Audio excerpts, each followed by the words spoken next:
Bonjour et bienvenue. Alors, comme vous pouvez le voir, aujourd'hui, il fait très beau. On est dans un champ d'oliviers, magnifique olivier, centenaire, il y en a un peu partout.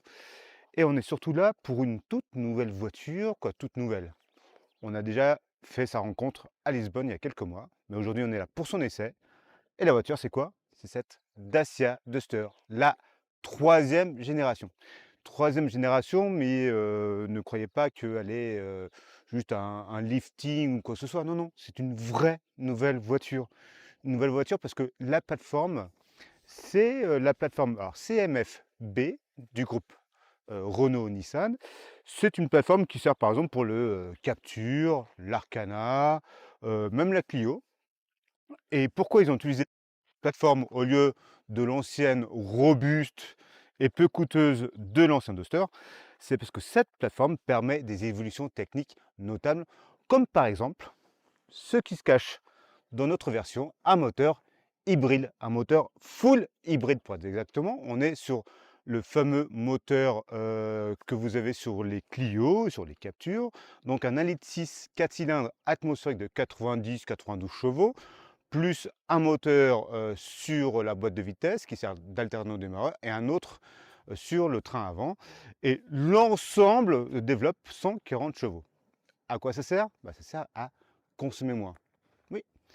Et il est vrai que durant ces premiers tours de roue, on est plutôt sur une belle petite surprise, bien qu'on connaît les performances de ce moteur-là. On est sur une moyenne oscillant entre 4,5 litres et 5 litres sur route départementale et à 120 sur les autoroutes espagnoles, puisqu'on est en Andalousie, donc on est limité. Donc à 120, on est plutôt aux alentours de 5,5, 5,8, donc c'est ultra raisonnable. L'autre avantage de ce système de propulsion, de ce moteur, c'est que vous êtes uniquement avec une boîte de vitesse automatique. Oui, le Duster, en plus d'être aujourd'hui hybride, dispose également d'une boîte automatique qu'il n'avait pas jusqu'à présent. Alors vous allez me parler, ah c'est bien la technologie, gna gna gna, mais le 4x4 c'est son credo, c'est son cheval de bataille. Sachez qu'il y en a un aussi. Il y a toujours une version 4 roues motrices qui est en plus aujourd'hui aidée par l'électronique parce que la plateforme le permet. Et c'est un 1,2 litre TCE de 130 chevaux, 4x4, mais ça on va l'essayer juste après. Moi, ce que j'ai envie de faire là, c'est plutôt un petit rapport là sur tout ce qui est style, parce que franchement, il a de la gueule, il a une sacrée gueule. Pour moi, il y a un petit air de Range Rover dans ce nouveau Duster, de Range Rover Evoque. Vous savez, le tout petit là, vous avez un peu là cette bande caractéristique que vous avez chez ce superbe véhicule. Sauf qu'ici, donc, il est évidemment flanqué du diapason, le nouveau logo de Dacia, un D et un C en forme de diapason. Il n'y a pas des LED dessus, hein. C'est juste une superbe astuce, c'est blanc, ça réfléchit, et donc on a l'impression que c'est des LED. Mais non, non, les LED se contentent d'être juste au niveau des optiques. Et là, vous avez la nouvelle signature de Dacia, le Y. Il y en a partout. Autre chose aussi importante à relever, c'est tous les plastiques que vous avez ici. Aujourd'hui, ce sont des plastiques dont une grosse partie est recyclée. Mais surtout le plus intéressant pour nous, surtout quand on fait du 4x4 ou même de la ville, c'est qu'ils sont teintés dans la masse. Donc dès que vous le rayez, vous ne le voyez quasiment pas parce que vous avez la même couleur à l'extérieur qu'à l'intérieur. Ça, c'est une vraie astuce qui permet d'être un peu plus à l'aise en ville ou en faisant donc du tout chemin. Et ces plastiques-là, vous les avez donc sur cette face avant, les arches de roue, vous avez cette caractéristique ici qu'on avait sur la première génération de Duster et qu'on retrouve aussi partout. Et vous l'avez évidemment dans la partie, sur la partie arrière, évidemment au niveau des pare-chocs. Et comme vous pouvez le voir, c'est plutôt assez joli, encore une fois, c'est assez élégant.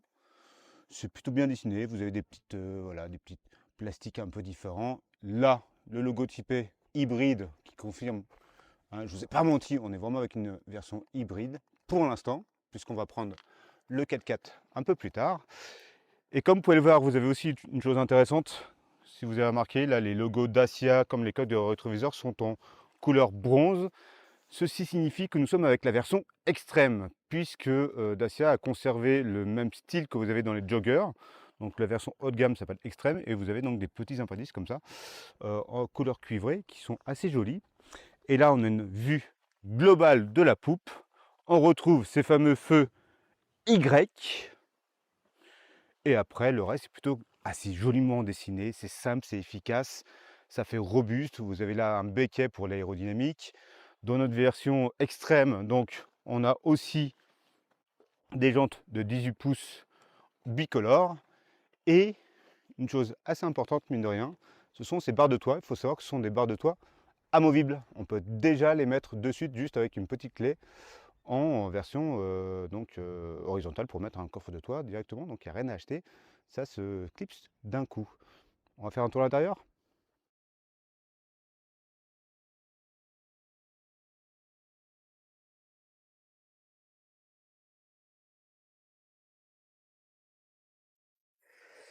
Alors, ce fameux nouveau Dacia Duster. Déjà, une chose qui est vraiment super sympa, c'est l'animation quand vous rentrez à l'intérieur de ce Duster qui, sous le fait de singer une cartographie en 3D, nous accueille. C'est plutôt assez sympa, donc ça donne déjà l'esprit de la voiture.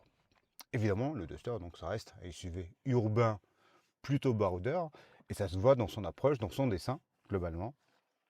Ici, tout est nouveau, encore une fois, on n'a rien gardé de l'ancienne génération. On est vraiment sur quelque chose de tout neuf. Et à savoir que tout s'articule, comme dans toutes les voitures modernes, donc c'est pour dire qu'il est vraiment moderne, sur l'écran central. Ici, on a le droit donc à un système multimédia sur une dalle de 10 pouces. Donc c'est pas super réactif au niveau du GPS. En plus, c'est une option parce que vous avez le droit de la mise à jour. Vous voyez, c'est un peu lent. Bon, mais à savoir, pour moi, le plus intéressant, c'est surtout c'est qu'il est compatible avec Apple CarPlay et Android Auto. C'est plus efficace. Moi, je n'utilise que ça dans toutes mes voitures. Donc, techniquement, je m'en fiche un peu de qu'ils soient un peu lents au niveau du GPS, puisque tout le reste fonctionne plutôt assez bien. Vous avez droit à plein de petites applications. Ici et là, on a le droit donc, par exemple, au système de conduite, l'éco-conduite, ces choses-là. On voit vraiment pas mal de choses, c'est assez efficace. Des informations justement sur, là en version off-road, on voit qu'on est un petit peu penché sur la gauche et avec l'avant qui est aussi devant, donc comme vous avez pu voir tout à l'heure. On fait là en ce moment du tout chemin. Non, c'est plutôt assez sympa, c'est réactif, donc tout se passe bien. Le deuxième écran, donc c'est l'écran du conducteur. Lui aussi, il est digital. Il est, il est modulable, mais pas tant que ça. Vous avez le droit à 3-4 fonctions, c'est pas non plus Byzance. C'est assez dommage d'ailleurs, j'aurais voulu un peu plus. Et il n'est pas si grand que ça. Là, vous avez vous avez l'impression d'avoir une grande dalle, mais en réalité, il commence ici et il s'arrête là. Ça fait que 7 pouces. Là, c'est des petites astuces, ils ont mis des lumières, mais c'est totalement fake, hein, ce n'est pas du tout l'écran. Moi, j'aime beaucoup maintenant l'intérieur globalement dans son dessin. Donc là aussi, on est très inspiré du Range Rover, je trouve. Range Rover ou Land Rover. Il y a aussi des esprits un peu Defender, donc pour vraiment faire 4x4. Vous voyez cette planche de bord qui est totalement verticale. Les plastiques sont de moyenne facture, mais c'est tout à fait raisonnable. Et ça, par contre, c'est vraiment très élégant et ça fait très quali. Vous avez le Y, les fameuses touches de cuivre, puisqu'on est dans une version extrême. Et question ergonomie, donc voilà, je vous dis que tout va bien. Et là, on est sur donc tout ce qui est climatisation, on a accès, donc ça veut dire qu'on est plutôt bien. L'autre chose que je veux vraiment vous montrer, parce que c'est l'une des seules voitures à le faire, mais ça vient en réalité du nouveau Capture, vous avez un bouton magique. Tiens, donne-moi ça, donne-moi ça. Ouais. Celui-là, ça. Vous appuyez 2 fois dessus, et là, vous êtes passé dans les systèmes de conduite personnels. C'est-à-dire que là, j'ai programmé en 2 clics le fait d'enlever l'assistance de conduite entre les voies, c'est le fameux système qui fait ping-pong qui est obligatoire par l'Europe, et l'indicateur de vitesse qui est aussi obligatoire par l'Europe, qui n'arrête pas de faire bip bip bip bip bip parce que les caméras voient plus ou moins bien et elles voient toutes très mal en réalité. Et donc c'est très pénible et ça en 2 clics là c'est fini. Ça en niveau ergonomie c'est génial. Dans d'autres voitures vous êtes obligé de passer par de multiples clics et pages pour pouvoir enlever. C'est juste insupportable. Là en 2 fois, hop, double clic, c'est fini, il n'y a plus. C'est génial, on peut conduire sereinement. Et maintenant, bah, on va conduire et puis on va faire aussi un peu de 4x4. Allez, à toutes.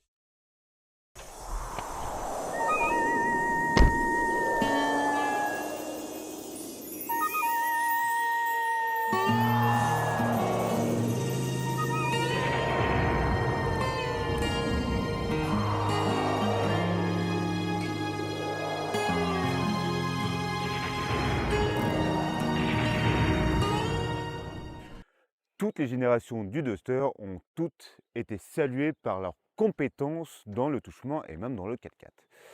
Et bien la nouvelle génération, malgré ce fameux châssis ultra moderne, le CMF B, et ben, il conserve ses compétences. La preuve, regardez où on est monté.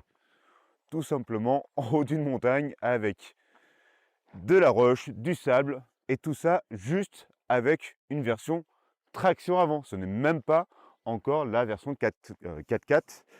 Mais par contre, elle partage le même moteur. Ici, on est sur un moteur de 3 cylindres, 1,2 litre, 130 chevaux, et le tout est aidé par un alternome démarreur, c'est-à-dire un petit moteur électrique, couplé à une batterie 48 volts, qui lui donne du couple de la puissance, aussi bien donc pour faire du tout-chemin avec du couple instantané, mais c'est surtout efficace sur la route parce que ça permet de diminuer grosso modo 10% de consommation par rapport à une version thermique classique, quoi. En tout cas l'ancienne génération. On continue, hein, 130 chevaux, dans un véhicule qui fait un peu aux alentours d'une tonne 3. Je mettrai le poids exact sur la vidéo. On est vraiment sur des performances plutôt intéressantes. Ça pousse bien, comme c'est léger, ça monte facilement, et ça grimpe facilement dans la montagne. Donc c'est vraiment, encore une fois, le Duster n'a pas du tout perdu de sa superbe au niveau touche-main. C'est un vrai SUV baroudeur, grâce évidemment à ses angles d'attaque, de fuite, sa caisse surélevée. Il ne fait pas semblant, il est de plus en plus beau, de plus en plus élégant, de plus en plus routier, mais il est toujours un SUV capable de sortir des sentiers battus et de crapahuter, ce qui permet de profiter de vues comme celle-ci. C'est pas beau ça?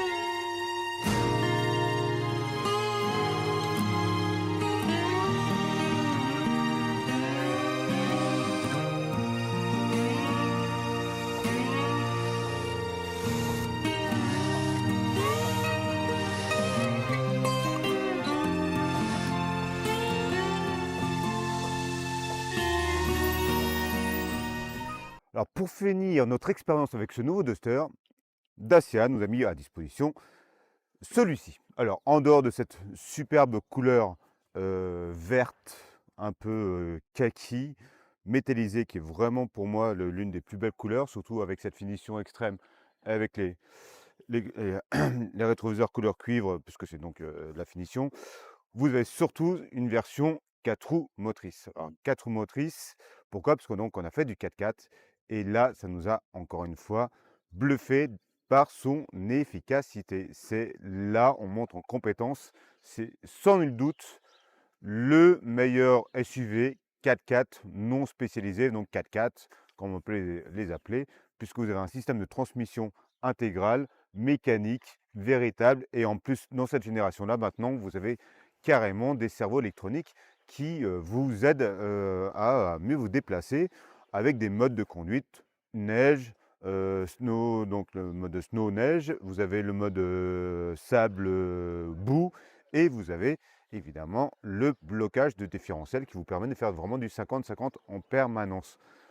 Alors comme vous pouvez le voir, il n'y a rien qui différencie une version de 4x4 d'une autre, c'est vraiment qu'un petit logo que vous avez à l'arrière. Tiens, viens, on va le montrer.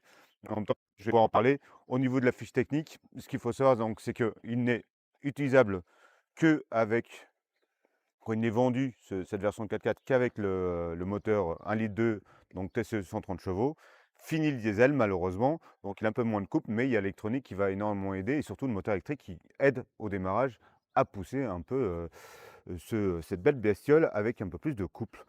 Euh, Grosso modo, là, on a fait le tour, mais le mieux, franchement, c'est d'aller voir les photos là, du petit génie que vous avez derrière la caméra, parce qu'il nous a fait une galerie photo de notre aventure, de notre périple, et vous allez avoir aussi sur le site, évidemment, un texte un peu plus complet, un peu plus technique, puisque vous avez les fiches techniques qui, par exemple, vont vous expliquer que cette version 4x4, c'est à peu près 70 kg de plus que la version traction avant.